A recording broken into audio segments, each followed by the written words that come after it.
Hi, my name is Melissa. I'm 31 years old, and I carry the weight of a recent event that shook the very foundations of my world, causing everything I knew about my family to crumble into dust.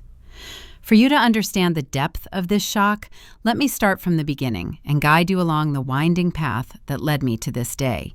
I work as a middle manager at a large trading company. My career isn't particularly illustrious. It's more of a trade than a calling, but it reliably pays the bills and allows me to be independent. For 8 long, measured years, I saved virtually every penny, dedicating all my strength to the altar of a single dream: my own home. I dreamed of walls that belonged only to me, of my own kitchen where everything would be arranged to my taste, of a space where every object would be mine, imbued with my spirit, and not the impersonal property of some random landlord. And so, still a renter and continuing my path as a modest saver, I received a call from my friend Jessica. She's a real estate agent by profession and has been navigating this tough business for about 10 years, so I've grown to trust her word. "Melissa," she said, and I detected an unusual note of urgency in her voice. "There's something you need to hear about immediately." It was about an apartment whose owners, due to an emergency move to Texas next month, were desperately trying to sell it, practically on the run. Okay, I thought, with my inherent skepticism, what's the catch? After all, there's always a catch in such fairy tale-sounding offers. It's an axiom. "The price is much, much lower than the market rate," Jessica continued, as if reading my thoughts. "Seriously, Mel, rock bottom. But," and a warning note sounded in her voice, "this place is going to require a lot of sweat equity, a ton of work." Well, that's where she got my attention. You see, I'm not one to be afraid of getting my hands dirty. My father, a man of the old school, had instilled in me from childhood the skills to handle all sorts of tools. And to my own surprise, I discovered I derived an almost physical pleasure from making things with my own hands. Painting, minor repairs, woodworking. For my soul, perpetually tense from office stress, it was better than any meditation. "What kind of volume of work are we talking about?" I asked, already feeling a spark of excitement awakening within me. "Practically everything," Jessica replied without mincing words. "The kitchen cabinets are old particle board monsters. The bathroom needs to be updated from top to bottom. The walls, every single one, are crying out for a fresh coat of paint. And the floors, they need a complete sanding and refinishing. But Melissa," and here her voice became firm and convincing, "the bones of this apartment are good, really, really good." Following that conversation, a series of photos and, most importantly, the price figure arrived on my phone. "Damn," I whispered. The amount was about half of what I'd seen in listings for that neighborhood. Yes, in the pictures, everything looked austere, rough, and neglected.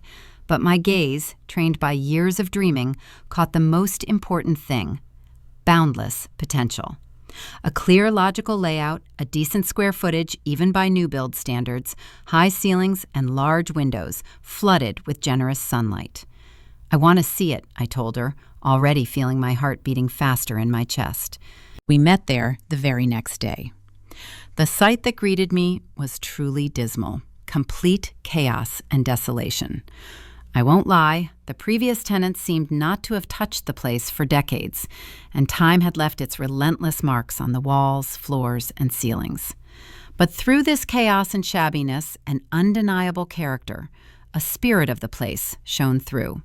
And even more importantly, I felt the space. Not the cramped shoebox I had rented all these years, but a real, living volume that could be filled with myself. "So, what do you think?" Jessica asked, watching these slowly wander from room to room. I silently ran my fingers over the rough surface of the wallpaper, listened to the floorboards creak under my feet, and was already mentally arranging furniture, choosing colors, seeing how it all could look, how it should look. "I think I must be crazy," I finally exhaled, turning to her. "But I want it." The entire subsequent mortgage process was a complete nightmare, a bureaucratic hell of paperwork and documents. But I gritted my teeth and got through it. And most importantly, I carefully hid it all from my family, from my parents, from my older sister Rebecca and her husband Mark. I passionately wanted my acquisition to be a complete surprise for them, a real shock. Rebecca had always been the golden child in the family, the benchmark against which I was implicitly compared. She's 34, has been married to Mark for 5 years. Their wedding was a grand affair that was essentially paid for entirely by our parents. Every Sunday, they gather at our parents' house for a traditional dinner, playing the part of the perfect picture postcard couple. As for me, I show up when work allows, which fortunately rarely leaves me time for languid longing for family gatherings. My parents, Tom and Linda, are undoubtedly good people, but they've always treated Rebecca as if she were incapable of a wrong move. They helped her with the wedding, provided substantial assistance with the down payment for her house, and basically with anything she asked for. I, on the other hand, have been living on my own since college, relying only on myself, and deep down, I didn't really care about this inequality. Soon, I would have my own place, earned by my own labor. On the day the deal was finally closed and I was holding the cold brass key to my apartment, I felt an incomparable, dizzying sense of elation. That night, I could barely sleep. I spent the entire weekend in the empty, construction dust-filled rooms, just sitting on the floor and making plans, deciding what to tackle first. I decided to postpone the official announcement until the following Saturday. On Saturdays, Rebecca and Mark, like clockwork, always come to my parents for dinner. It's their unshakable weekly tradition, and I thought it would be the perfect moment for my big announcement. The long-awaited Saturday arrives, and I, almost physically feeling like I'm bursting with impatience and joy from the inside, drive to my parents' house. On the way, I mentally rehearse my words, running through my prepared phrases again and again in my head. I have a whole gallery of photos on my phone. I've carefully prepared all the details of my story. I delightfully imagine their faces, surprise turning into pride, and then joyful excitement as they start vying to offer renovation ideas, sharing advice, as always happened when it concerned Rebecca. I enter the house just as they are finishing the main course. The air is thick and rich, filled with the familiar childhood aroma of my mom's famous stew. That smell hit my nostrils as soon as I crossed the threshold. "Melissa!" my mom exclaims, rising from the table to hug me. Just in time, we're moving on to dessert. We eat dessert. It was warm, straight from the oven apple pie, still steaming, but I can barely taste it because inside I'm seething with pent-up emotion. My heart is pounding somewhere in my throat, and a wide, almost foolish smile is frozen on my lips. I can't bear it any longer. So I put down my fork and say, forcing my voice to sound even and solemn, "Guys, I have something to tell you." All eyes instantly turn to me. A tense, ringing silence hangs over the table. I bought an apartment. You could have heard a pin drop. They all just stare at me, motionless, with stony faces, as if a second head had suddenly grown on my shoulders. Mom is the first to come to her senses. She throws up her hands in a theatrical gesture of bewilderment. "Melissa, why didn't you tell us anything? Why didn't you warn us?" Her voice holds not so much joy as reproach. "I wanted to surprise you all," I reply, and my smile finally begins to waver. I dreamed of it being a big, beautiful reveal. I feverishly pull out my phone to back up my words with proof and start scrolling through the photos. Look, here it is. There's a mountain of work, of course, but the potential is huge. I hand the phone to Rebecca as she's sitting closest. She takes it, casts a brief glance at the screen, and suddenly starts laughing. It's not a happy laugh, no. It's a sarcastic, caustic, venomous laugh that sends shivers down your spine. "Oh, God," she says, handing the phone to Mark with a sneer. "Well, it just confirms that you have absolutely no taste, and never have. And you fell for this scheme?" My smile completely dissolves, giving way to stunned amazement. What do you mean?" I exhale weakly. Mom takes the phone from Mark and studies the picture carefully herself. Then she slowly, regretfully, shakes her head. "Melissa, dear, you really should have taken Rebecca with you to view it.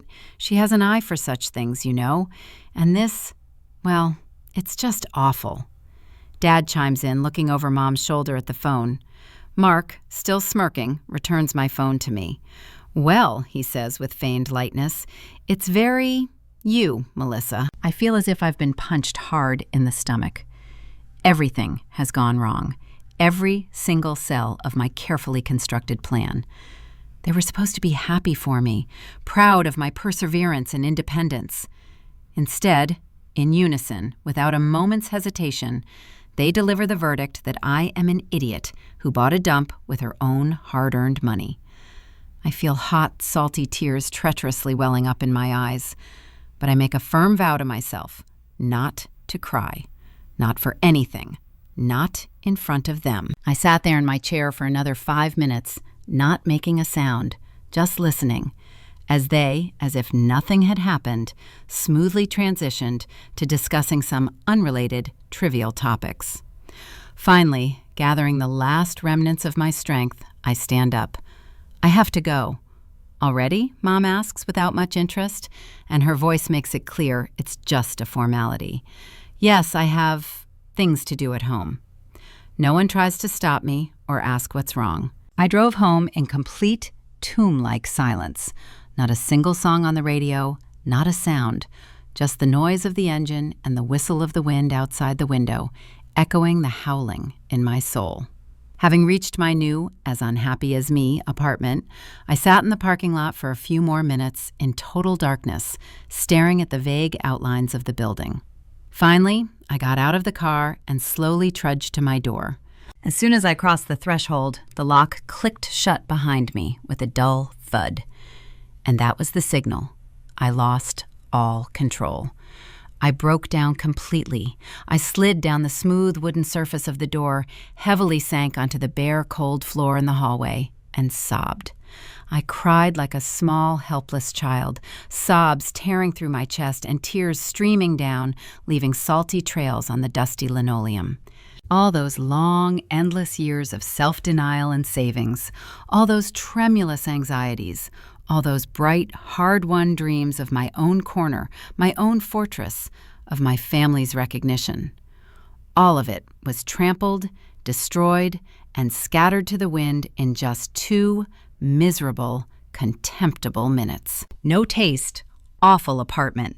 Very you, Melissa. These words, spoken with such venomous disdain, wouldn't stop echoing in my head, obsessively and relentlessly, like a broken record playing the most humiliating moment of my life. I probably cried for a whole hour until I felt the tears dry up, having burned out all my bitterness, and in its place, a new, dry and hot fire ignited, furious anger. I flew into a real rage. You know what? To hell with all of them. This is my apartment. It was bought with the very money I, sweating and denying myself everything, saved for 8 long years. They didn't contribute a single penny to it. They didn't spend a minute to help me in my search. They did absolutely nothing to make my dream come true. And they had the audacity, that monstrous, unadulterated audacity, to desecrate my choice, to spit on it on the very first day. I slowly got up from the floor, wiped away the remaining tears with the back of my hand, and surveyed my empty, chaotic apartment with a fresh, sober, anger-purified gaze. Yes, it desperately needed work. The volume of what lay ahead was colossal. But through the dust, crooked door frames, and peeling paint, I now saw not horror, but soundness. Solid walls, strong joists, a good foundation. It was mine, wholly mine, and I swore to myself that I would make it amazing, no matter what anyone thought. And that's exactly what I did. Every evening after work, when the office fell asleep, and every weekend, from dawn till dusk, I came here and immersed myself in work.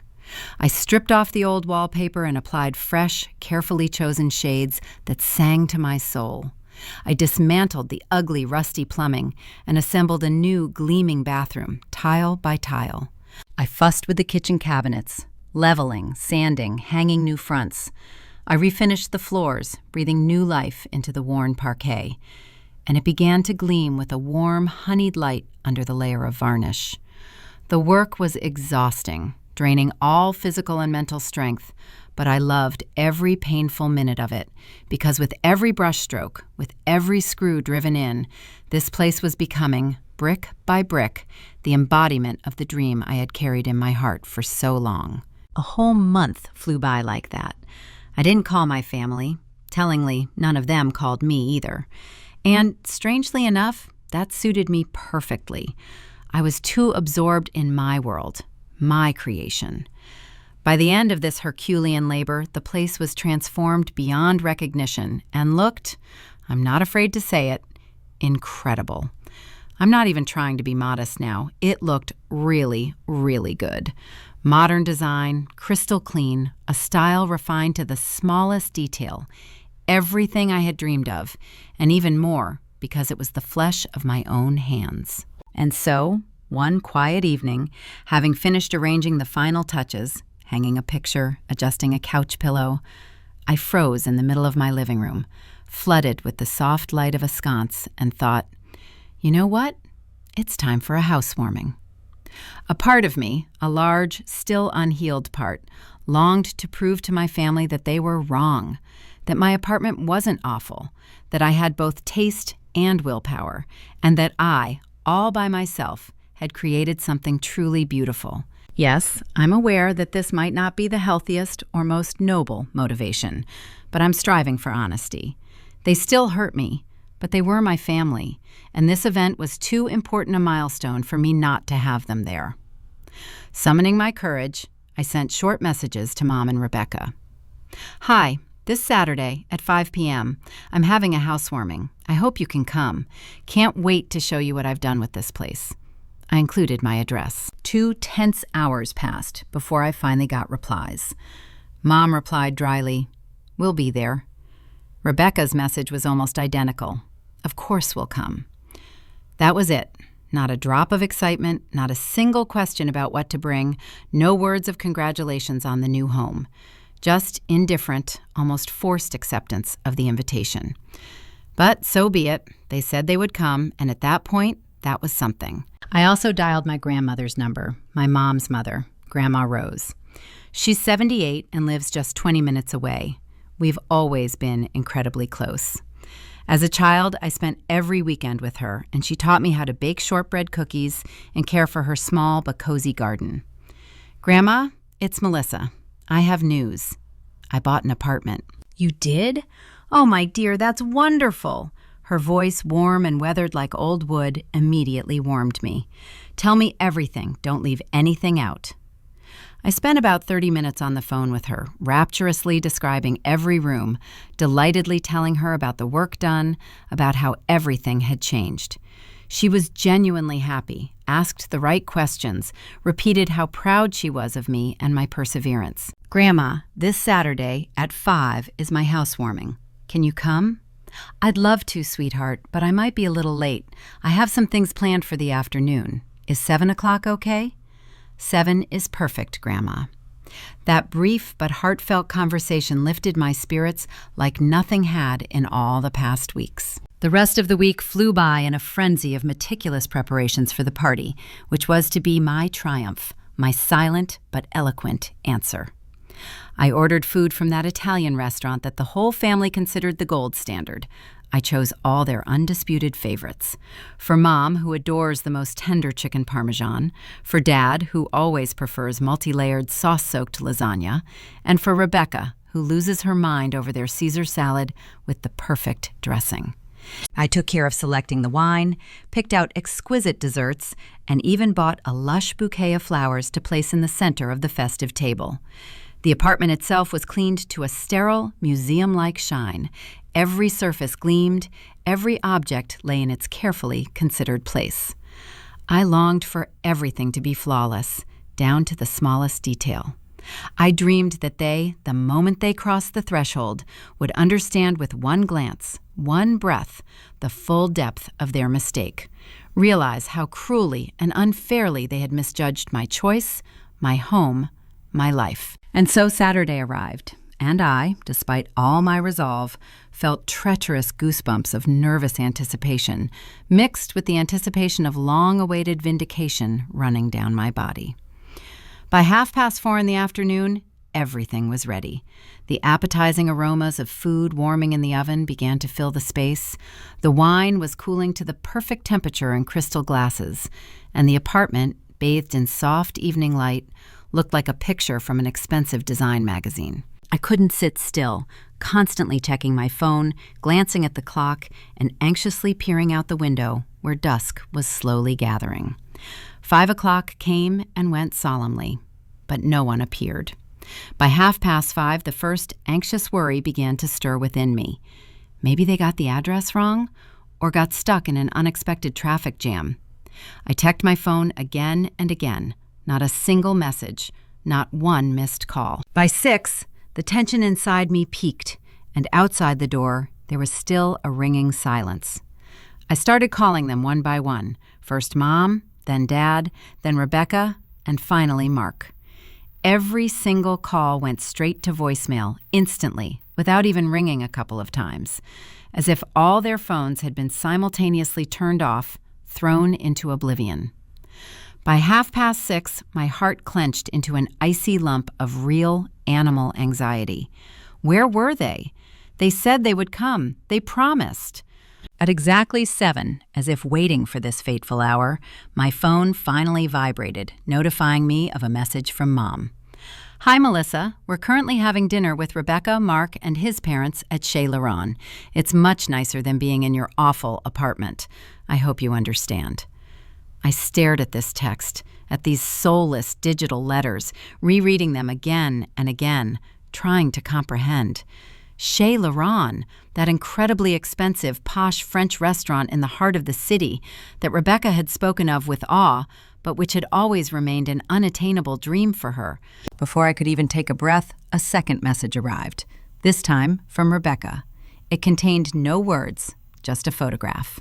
They were all there. Mom, Dad, Rebecca, Mark, and his parents, sitting at an elegantly set table in a gleaming interior, all in fancy clothes, all with radiant, smug smiles, raising crystal glasses of wine in a toast, as if celebrating some great event. The caption under the picture read, "Family dinner, much better than expected." The feeling was as if I had been slammed in the stomach, and then, while I lay helpless, set on fire, and the flames of shame, hurt, and betrayal consumed me from within. I couldn't take it anymore. I just burst into tears. But these weren't the angry, cleansing tears from a month ago. This was a deep, wrenching, painful cry torn from the most hidden, vulnerable depths of my soul, whose existence I hadn't even suspected. I had had enough. Finally and irrevocably. I swore to myself that I would never, ever again wait for their approval. I would never try to make them proud of me. I would never again allow them to cause me such unbearable, humiliating pain. Gathering my strength with difficulty, I trudged to the kitchen and started eating the very chicken parmesan I had ordered especially for Mom. It had long since cooled, the fat congealed in an unappetizing film on the surface, but I didn't care. I was determined to eat all this food, bought for people who hadn't even deigned to show up, to swallow my pain and disappointment along with it. About half an hour later, when I had almost finished my portion, there was a persistent but polite knock at the door. I had completely forgotten. Grandma Rose was supposed to come at 7. Hastily, almost desperately, I wiped away my tears, brushed the traces of grief from my face, took a deep breath, and went to open the door. "Grandma," I said, trying with all my might to make my voice sound even and normal.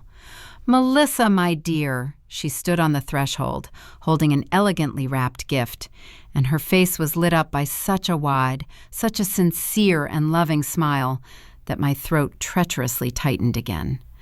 "I'm so sorry I'm late, sweetheart. The traffic was just awful." She handed me the gift, and her eyes shone with that special, warm, grandmotherly love I had missed so much all these weeks.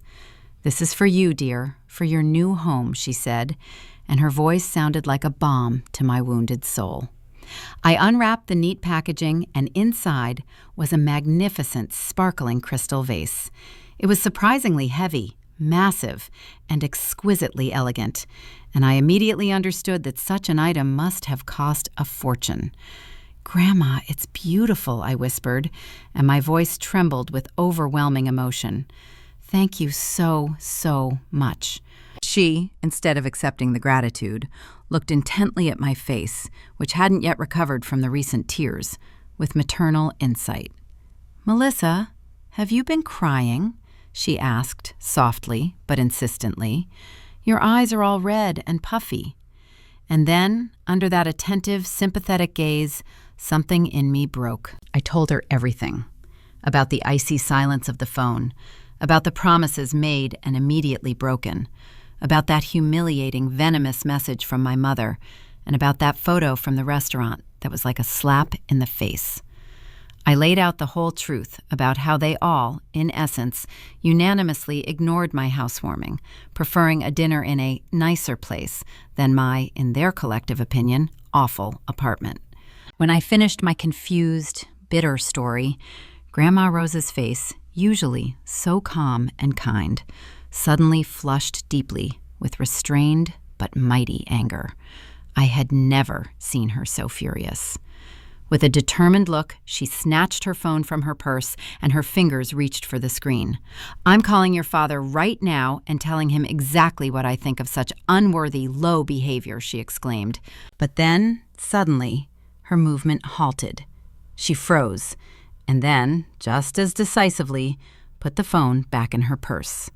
"Actually, no," she said, and a new, sharp glint ignited in her eyes. "I have a better idea." She looked at me with such a cunning, promising expression that I had never noticed in her before, as if a complex and foolproof plan had already matured in her head. "I know exactly how to make them regret treating you like this, Melissa." "What's the idea?" I asked, wiping my wet eyes again with the back of my hand, but now with a glimmer of curiosity through the veil of tears. Grandma slowly walked over to my new sofa and gently patted the spot next to her. "Sit with me, dear. I need to tell you something very important."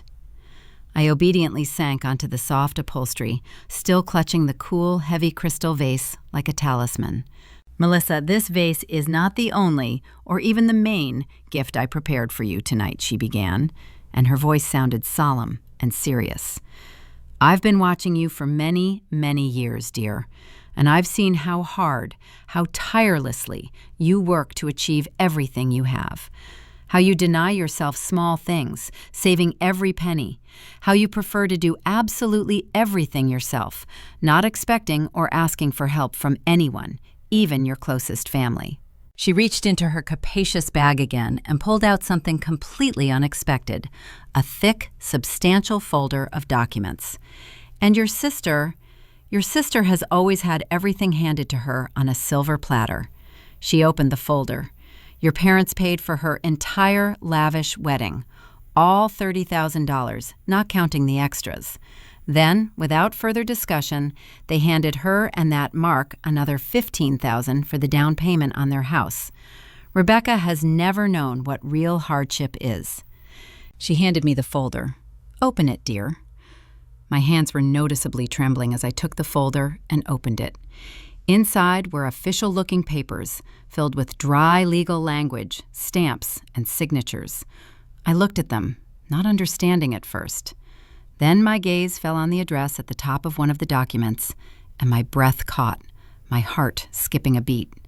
It was the address of Grandma's country house, the one on the lakeshore where I had spent so many unforgettable sunny summers in my childhood. That house I hadn't been to in years, absorbed in the endless race for survival and work. "Grandma, what is this?"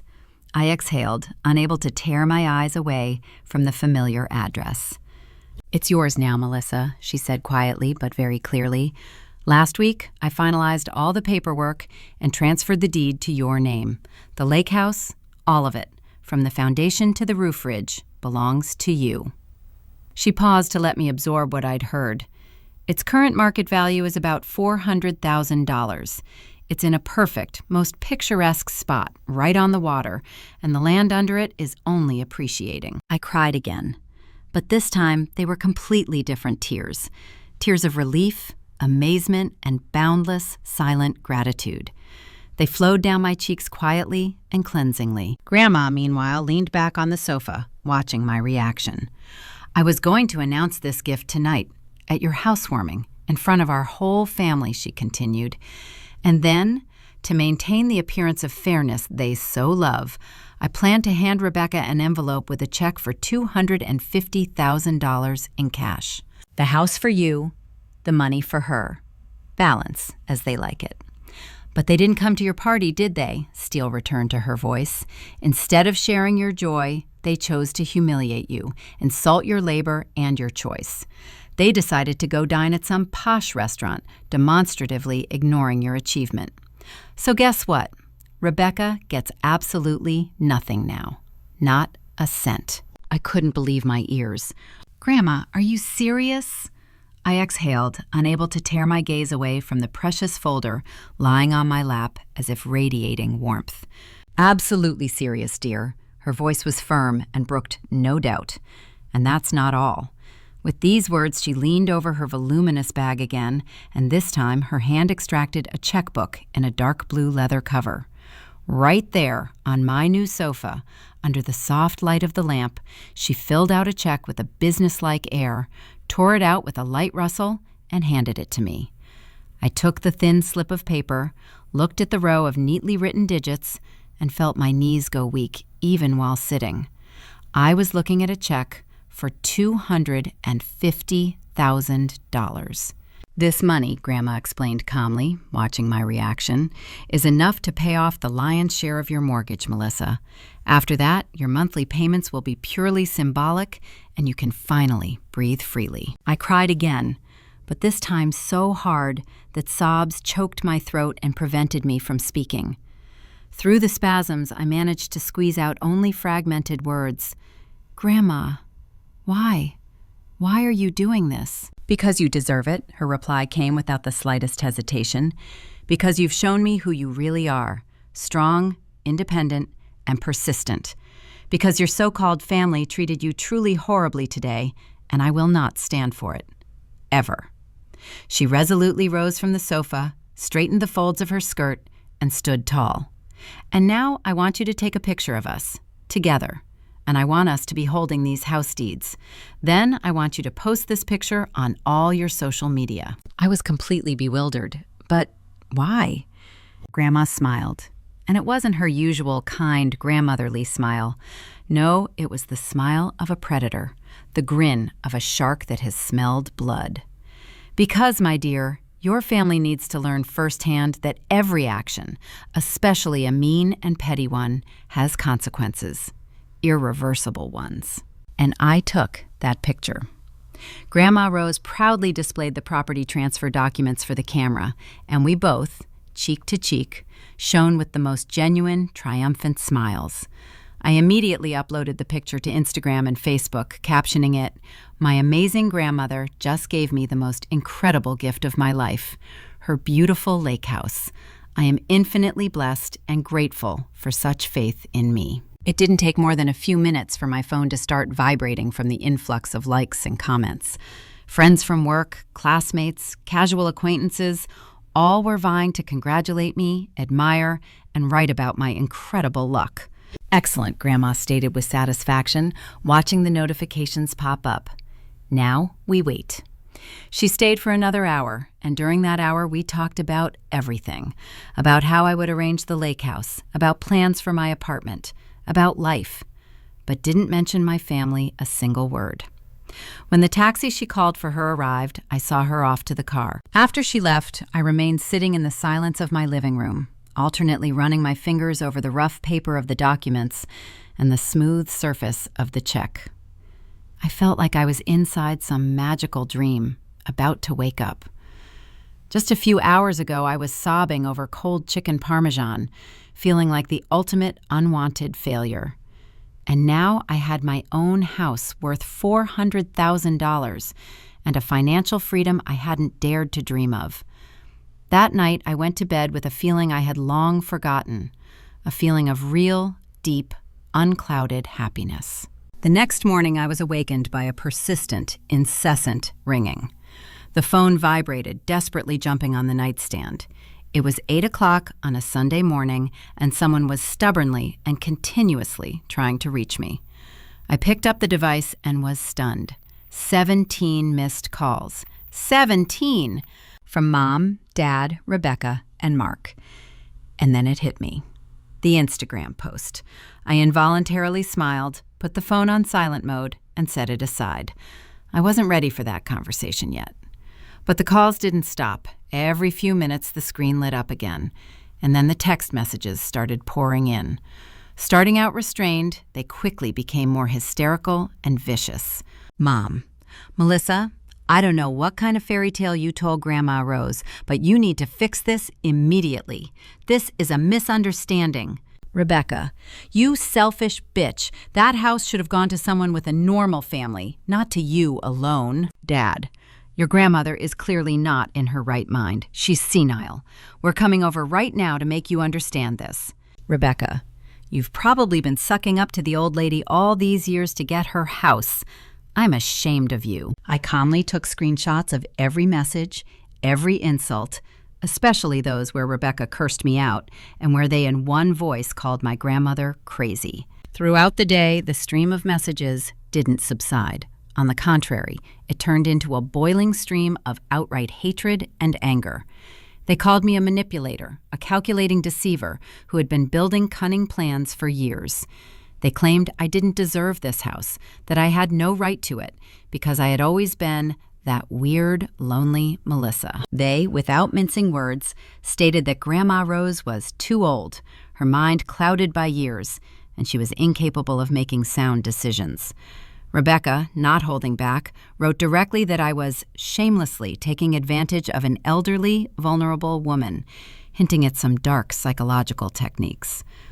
I didn't reply to a single message. I just methodically, with the cold precision of an archivist, saved every screenshot, every insult, and waited. I felt like a hunter, patiently waiting for my prey. Around 4 p.m, there was a persistent, loud knock on my door. I looked through the peephole and saw the faces of my mother and Rebecca, distorted with anger, looming in the doorway. They weren't just knocking on the door now, but as if on a drum, their fists pounding on the wood with increasing fury. "Melissa, we know you're in there. Open this door right now," Mom screamed. I didn't unlock the door, just approached it and said through it, trying to make my voice sound calm and clear, "I'm sorry, but you're late. And very much so, for my housewarming. Besides, I recall you thought this apartment was too awful for you to visit." Rebecca's voice sounded piercingly, like a cracked glass bell. "You don't need that house. You don't even have a family. And I'm pregnant, Melissa. Understand? I'm expecting a baby, and I need that house, that space for my child." I couldn't suppress a loud, genuine laugh that sounded almost sacrilegious. "Congratulations on the pregnancy, Rebecca. Sincerely. But I'm still not giving you my house. Never." "Then we no longer consider you a part of our family," Mom growled in response, and her words hung in the air like a heavy, poisonous cloud. I laughed even louder, though inside everything clenched with pain. "Well, that's your problem, not mine." After that, I turned around, went to the bedroom, turned on the TV at full volume to drown out their screams, and lay down on the bed, pretending not to notice the continuing knocking and muffled curses. After about 10 minutes, having failed to get any reaction, they finally gave up. I heard their retreating footsteps and the roar of a departing car engine. A few days later, Grandma called. "Melissa, dear, I'm having a small family gathering at my place tomorrow evening. Can you come around 6? And in her voice, I clearly heard that same steel that foretold the storm. "I'll be there, Grandma, definitely." The next evening, I drove to her house exactly at 6. Peeking into the living room window, I saw that my parents, Rebecca, and Mark were already assembled, sitting on the sofas, and from their tense postures, their crossed arms, it was clear how awkward and anxious they were. The moment I stepped into the living room, Rebecca jumped up from her seat as if propelled by a spring. "Grandma, she manipulated you. She tricked you into giving her that house," she blurted out, pointing a finger at me. "Sit down, Rebecca," Grandma said coldly and firmly, without raising her voice. "I called this meeting, and therefore I will be the one speaking." Rebecca, snorting with indignation, plopped heavily onto the sofa, but her gaze, full of hatred, continued to bore into me, as if she saw me as the sole cause of all her troubles. Grandma stood in the center of the room, dominating the space. "I've gathered you all here because I need to make an important announcement." She transferred her piercing, scorching gaze from my parents to Rebecca. "Your behavior at Melissa's housewarming was disgusting, deeply, utterly unforgivable." "Wait a minute," my father began, getting up. "No, Tom," Grandma cut him off sharply. "You wait. You promised your daughter you would come to support her, to celebrate her huge achievement. Instead, you, like a pack of cowardly hyenas, ran off to some posh restaurant and sent her mocking photos, bragging about how much fun you were having without her." Mother tried to insert an excuse, her voice trembling. We didn't think." "You didn't think, Linda," Grandma parried. "That is absolutely correct. You didn't think. You didn't think how cruel, low, and vile it was." Then her face lit up with that same cunning smile I remembered from our last meeting. "And now I'll tell you something that Melissa already knows. I originally planned to announce my gift, the house, right at her housewarming, in front of everyone. And then, to maintain some phantom balance, I was going to hand Rebecca a check." She made a dramatic pause. "For $250,000. Rebecca's eyes became huge, round with astonishment and greed. "What?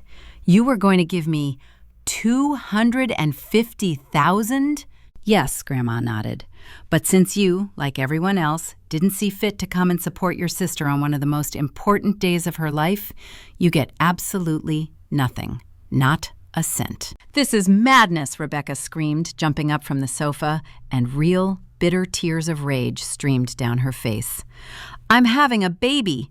It's not fair that she gets everything and I get nothing." "Life is unfair in general, Rebecca," Grandma said completely calmly, almost detachedly.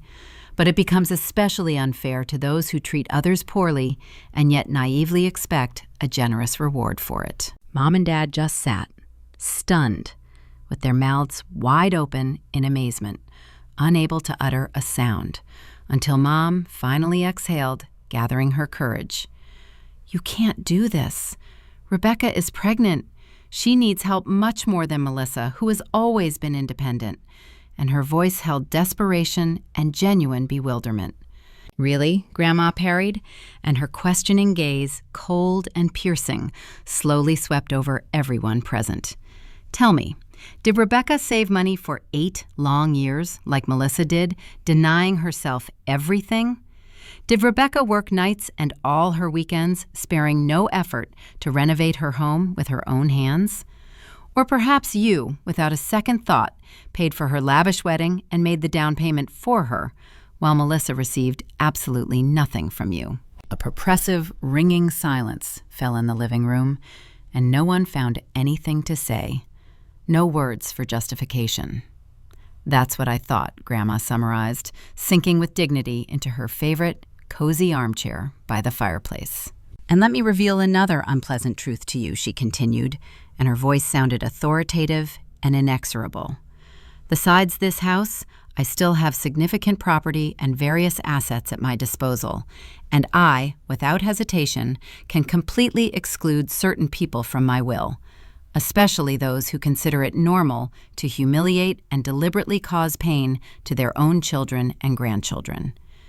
You could have heard a pin drop. Such was the deafening silence that hung in the room, and on the faces of Mom, Dad, and Rebecca was frozen, frank animal fear mixed with the realization of their own guilt. "From this moment on, I will be watching your behavior, your every word and deed, very closely and attentively, and I reserve the right to change my will at any time I see fit, without any explanation. Rebecca, unable to contain the emotions overwhelming her, burst into even louder sobs, and her crying echoed in the silence of the room. "It's not fair. It's horribly unfair," she repeated, choking on tears. "You know what's really unfair?" my voice rang out, for the first time all evening sounding firm and loud, making everyone flinch. To receive dozens of messages calling you a selfish, calculating manipulator, and to hear your own sister, without batting an eye, call you a bitch, and also to know that your closest relatives openly claim that your grandmother has lost her mind, and all this just because she showed me kindness and justice. I slowly, with demonstrative precision, took out my phone and held it up so everyone could see the screen, dotted with screenshots. I saved every message you sent me that day, every offensive name, every nasty thing you allowed yourselves to say about Grandma, every word of yours, full of poison and hatred. Grandma, with an expression of severe inflexibility on her face, took the phone and began studying the evidence, one by one. And with each new screenshot, her features became harder and stricter. "So this is how you spoke of me," she said in an icy tone. "Said I was crazy, that I was out of my mind?" No one uttered a word in response. No one found the courage to look her in the eye. "Well," Grandma concluded, returning the phone to me, "I suppose that makes my decision regarding the future content of the will significantly easier." The remaining time passed in a burdensome, oppressive silence. Mom, Dad, Rebecca, and Mark just sat in their places, shocked and frightened, unable to utter a word, until they finally got up and, without saying goodbye, hastily retreated, leaving behind a resonant emptiness. Grandma and I sat in her living room for about another hour, just talking about life, the future, our plans, and in her company, I finally found the peace and tranquility I had been deprived of all these years.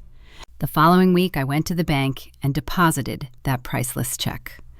My monthly mortgage payment magically shrank from $1,500 to a ridiculous $300. And for the first time in a long while, I could truly breathe freely, feeling the taste of financial freedom. Soon after, I decided to go to the lake house for the first time in many years, and it was even more beautiful than in my childhood memories. Cozy, bright, imbued with the scent of pine and fresh wind. The first thing I did was call a locksmith and change all the locks, for I knew well that my parents and Rebecca probably had spare keys, and I didn't want the slightest possibility of unexpected visits. A few weeks later, Mom did call, with strange tenderness in her voice, inviting me to a reconciliatory family dinner, claiming she wanted to restore our lost bonds and become a close family again. I just laughed in response, and my laughter sounded bitter and tired. "We were never a close family, Mom," I said bluntly. "You're just afraid that Grandma, true to her word, will cut you out of the will, that's all." "That's not true," she tried to object, but I clearly heard the falseness and fear in every sound. "I'm no longer interested in these fake, showy dinners," I cut her off. "You made your choice when you demonstratively didn't come to my housewarming, and nothing has changed since then." I hung up and without hesitation blocked their numbers, every single one. Now I talk to Grandma every week. We have dinner together regularly, plan trips to the lake, and she tells me amazing stories about our family that I've never heard before. Stories full of life, not judgment. She is the only and real family I need and cherish. As for the others, my parents and Rebecca, let them enjoy their fancy dinners in expensive restaurants without me. I'm finally tired of vainly waiting for their approval, and I certainly won't allow them to hurt me anymore. I have a beautiful, cozy apartment, a magnificent lake house. My mortgage is almost paid off, and I did it all myself with my own hands, and I am immensely proud of what I have managed to achieve. Sometimes, as I have learned from experience, the best family is not the one you're born into, but the one that comes to you, made up of people who truly value and support you. For me, that family is Grandma Rose. As for the others, however bitter it may sound, it's their loss, and by no means mine.